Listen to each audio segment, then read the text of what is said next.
Today we're going to be talking about the mushroom houses built by Earl Young in Charlevoix, Michigan. So Earl Young built, there's approximately 28 to 32. There was a house that was torn down. There's also the Weathervane Hotel, Hotel Earl, and the Weathervane Restaurant. So those technically aren't houses, but he did build them. So I always say between 28 to 32. The one that got destroyed, it was actually they tore it down to build a different house, and they didn't tell anybody they were going to do it. This was years ago, and people in Charlevoix said they just heard kind of like an explosion, and it was them kind of demolishing one of Earl Young's houses. It was on Round Lake, so it was down, from Edgewater down a little bit. My favorite mushroom house is, I would say, the Half House, just because it's so typical Earl Young. It is the most, in my opinion, distinctive. It looks like it's been sliced in half. It's got the huge boulders that he loved, and it's just like the cutest house, in my opinion, that he did. He loved to stroll the beaches. So this is back when there was no really like TV or iPads or video games. So for fun, he would just stroll the beaches and look for stones, and he loved fairy tales, and so he would just kind of put together the two. He went to architecture school only for a year and quit because he wanted to expand his mind. So he put the two loves together and started building houses out of stones with no education on how to do it. He just did it off the top of his head. So that's how they started, and people loved him, and he was always struggling for money, but he did it, and here we are today still talking about it.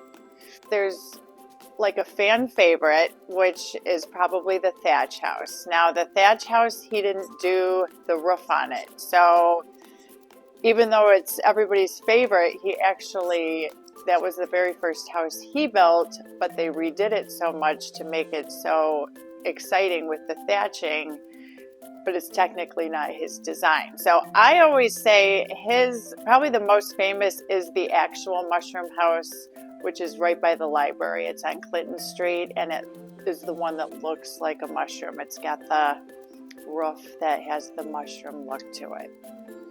The mushroom houses, Earl Young probably would have actually hated that name.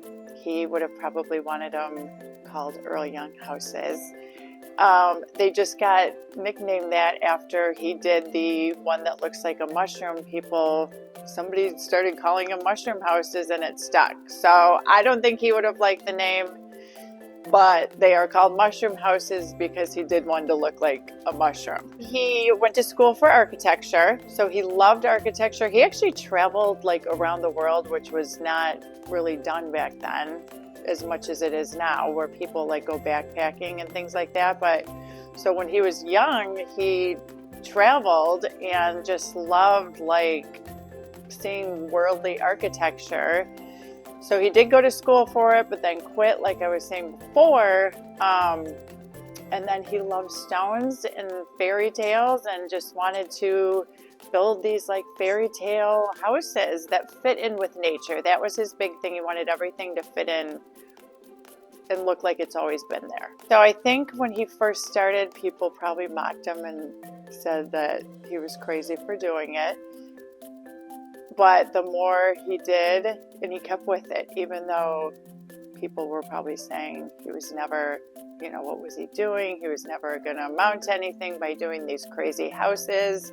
I think one person actually even said, who would ever live in one of those at one point?